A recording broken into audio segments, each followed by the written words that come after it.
Welcome back to Sika Strength and welcome back to Sikistan. My name is Owen. I am greater than one half of the biomass here at Sika Strength. And today on Technique Sunday, we're doing Apti Aukhadov. Now, Apti Aukhadov is an 85 kilo Russian superstar. He was one of the charismatic names in weightlifting, not only on the Russian team, but on the world weightlifting stage. He was someone people aspired to, looked up to. An incredibly technically proficient lifter and possibly the most aesthetic squat jerk we've ever seen in the history of weightlifting. Now today we're looking at Apti's Snatch, and as always we're going to be taking two different technical aspects that you can look at and see if they transfer to your own training, and we're going to look at some ways you can implement that and use different training variations or assistance work to improve upon those technical aspects in your own training. Now before we go on, Apti seems to have experienced an unfathomable personal tragedy a couple of weeks ago. I can't find any more official reports, but it looks like him and his family were in a car accident. It looks like two of his kids have died, or at least that's what they're saying, and it looks like his pregnant wife lost their unborn child, and I can't even... I don't really know what to say, to be honest. I just literally... So I'd say there's an athlete behind the barbell, so put down your phone for a minute, your laptop, and go hug. If you're living at home with your mom, hug your kids, hug your siblings, hug your cats, your dogs, or your pet gerbil, and remember that this is an amazing part of life. Lifting, it's unbelievable, but relationships are something that take precedent over all that, and that's what it means for the end of the day. So I can't take a second to appreciate people, because that's something that Apti, an unbelievable technician. So let's just take at some of his best lifts at the moment. So let's take a look at these. From what we've seen in training, his best snatch from the floor is 175 kilos, but we also have this 180 kilo low hang snatch, which is quite interesting. We've seen him snatch 175 kilos in competition. We've seen him snatch 175 kilos from the floor a couple of times in training, and some of those are with straps, some of those are without straps. These are all primarily when he was an 85 kilo lifter. We've lots of lifts like this 170 kilo snatch, 160 kilo doubles, and they all look as routine and as amazingly impressive as this. Now, Apti was a very good competition lifter. He's very well rounded between the snatch and the clean and jerk. But his technical proficiency, look at this 150 kilos here, is just unheard of. It's amazing. One of the first places I want you to look at in regards to Apti's technique that we're going to be starting with here today is the foot movement. Now, unfortunately, and for some reason I don't particularly understand, foot movement has become somewhat of a controversial piece of technical advice over the years, and this is something that I really want to emphasize here before we get going on why foot movement is something that I think you should be doing in your training and lifting your feet from the floor and separating. First place I want to talk about is that foot movement, when we talk about foot movement, aggressive foot movement, is not donkey kicking. This is good quality fast foot movement. Donkey kicking is something where you lift your heels up and you're doing a calf raise where the back of your heels, would they continue to move, would end up touching your back of your calf. That's not what we're talking about. Foot movement has a variety of benefits, and I'm saying this from both a theoretical point of view and from a point of view of personal experience with lifting, but also, more importantly for you guys, quite literally in the thousands of athletes in regards to the snatch and clean and jerk over the last 14 or 15 years. So I'm saying this from a place of, I want you to be better. I want you to give you the best technical advice I can give you. I'm not trying to sell you some shoes that have a spring in them that will let you move your foot more. So I'm trying to push big foot movement, team big stomp. That's not what I'm doing here. So remember that when you're listening to what I'm saying. This isn't an unbiased emotional argument. This is a biased argument in regards to, I want you to get the best knowledge, and I want to show you the best knowledge that can improve your lifting. I'm here to give you an opportunity to learn the mistakes that I made when I started training, and I want to give you this information that can improve your lifting. So remember that. If you're listening to this and you're like, that's not right, just be cool for a second. I really want you to have the best information possible. Foot movement has three main benefits. The first one, when we look at when we use appropriate aggressive foot movements, let's call it Russian or Soviet style foot movement or Eastern European style foot movement, is that going by the research that we've seen, both anecdotally, but the Soviets looked at this quite aggressively and quite in detail. is that on average, when a lifter aggressively lifted their feet from the platform, so we saw separation of the foot from the platform, we saw on average a 2 to 3% increase in barbell velocity.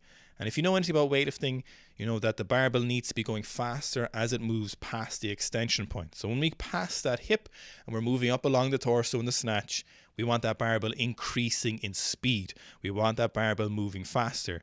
So if there's a piece of technique that we can do that won't affect our pull, that's going to allow us a better barbell speed, it's really something we should take note of. So this faster foot movement is something that allows us to increase that barbell speed. Now the second thing it allows us to increase is that they also saw, and we also see quite frequently, is that when lifters move their feet fast and aggressively and separate their foot from the platform, they end up getting under the barbell faster. So a faster lift, a faster barbell speed, and a faster lifter under the barbell gives us this opportunity to theoretically lift more. Now, there's other things in play there, of course. It's not just technique. There's force available to you, your psychology, your genetic limits, and all that. But one of those areas is this theoretical position of what is giving us a good opportunity to lift the most weight with good technique.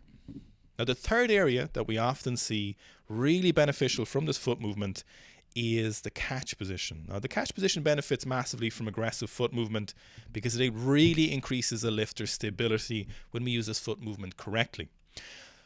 What happens is when we lift these feet and we aggressively bring them down into that base of support on the floor, we end up in a catch position that allows us to be much more stable. A bit of a neurological component going on here.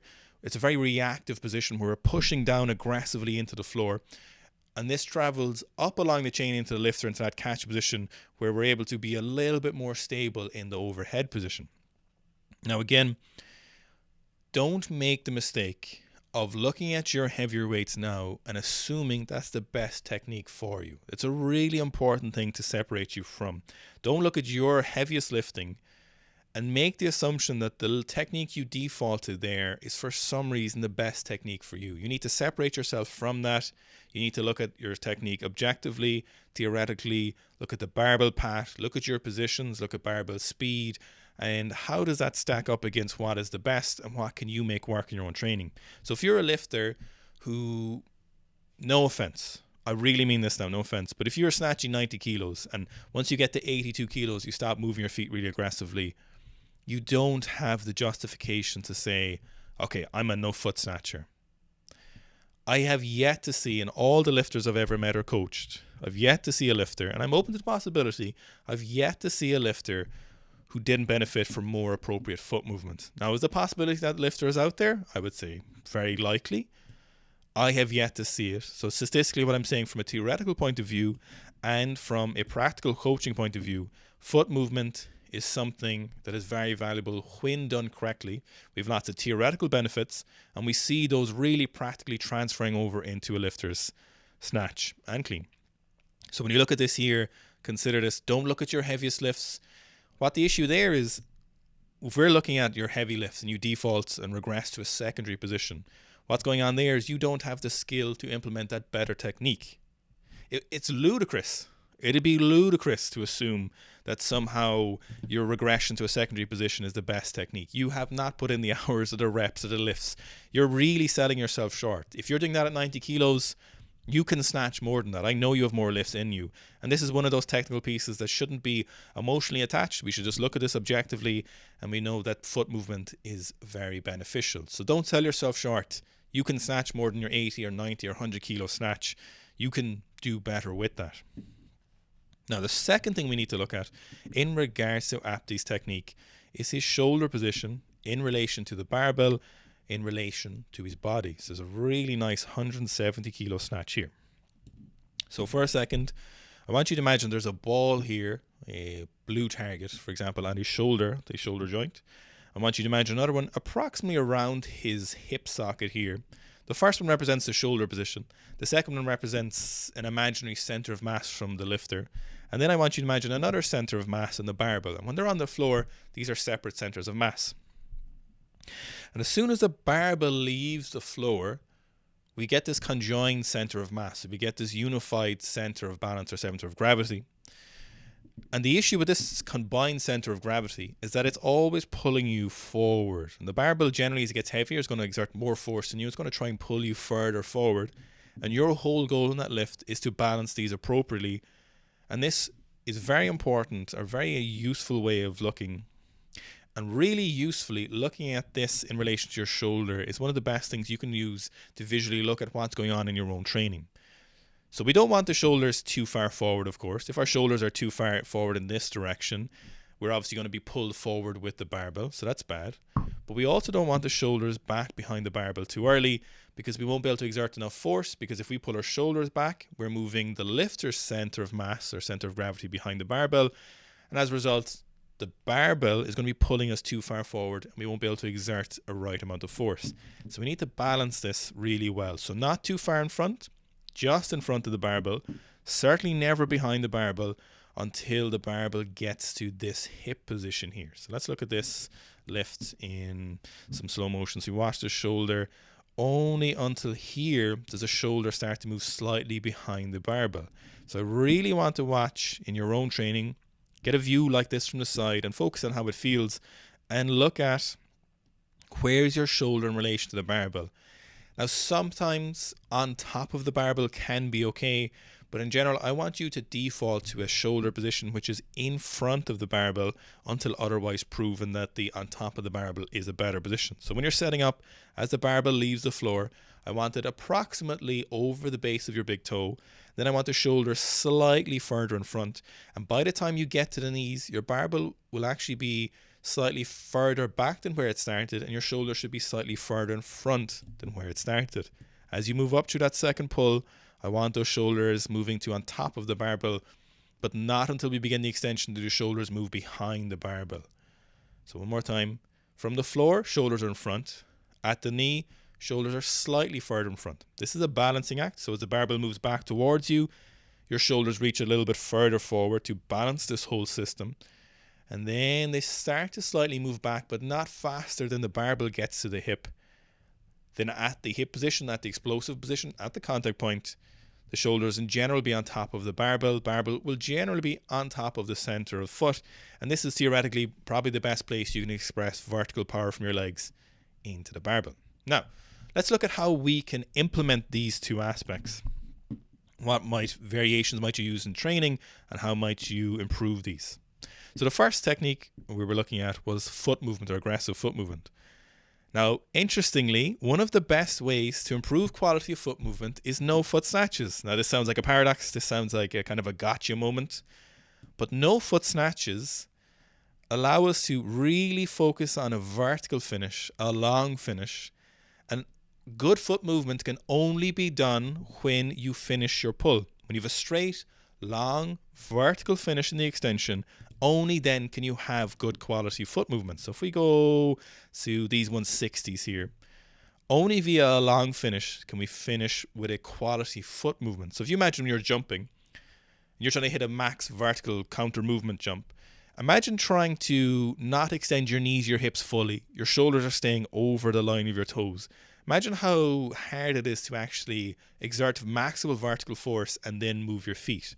So when it comes to the snatch, finishing your pull is so important. I know this sounds like I'm trying to fool you for some reason, but finishing this pull here is really important. And one of the ways is segmenting and removing that foot movement and focusing on the preceding step, which is no foot snatches. And you'll see Apti does these a lot in his training, and he seems to do them quite frequently. Russians love the no foot snatch. Armenians love them too. And you'll see this quite frequently in Apti's training, where we're doing no foot snatches, which then gives you the possibility that you've got a really good extended finished pull. It's really straight. It's really long. This then gives you that opportunity to then finish this pull and then move your feet. So we're segmentally looking at different aspects of the lift, which is the purpose of variations. And we're going, you know what? I can finish my pull.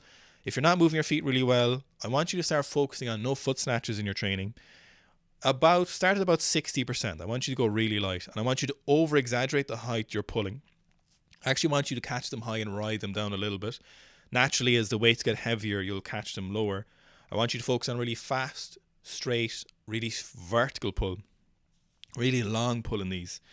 And at the same time, in your normal snatch training, in your power snatches, in your hangs, your normal snatches on the floor, I want you to start focusing on really aggressive foot movement. And I promise you, you give this a good training block, you'll see a really nice improvement in the two of these. So that's one of the main areas we're looking at. Second area then is generally snatch balances can be a useful assistance exercise. So if you have a day where you're not doing any full lifts, some light snatch balances, either in your warm-up before you do your full lifting, or in regards to your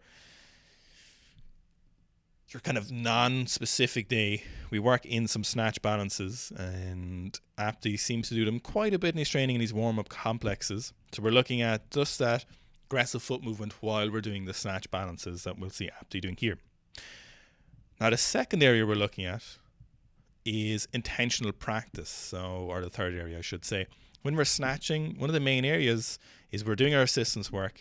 But if you're doing the other correct aspects of your training, for doing your second pull correctly, you're doing your first pull, you're focusing on your shoulder position, just focusing on actually quality foot movement until it becomes second nature is a really important part of that. And that's always something we're looking at in weightlifting, is intentional, deliberate practice, focusing on the areas that we need to focus on.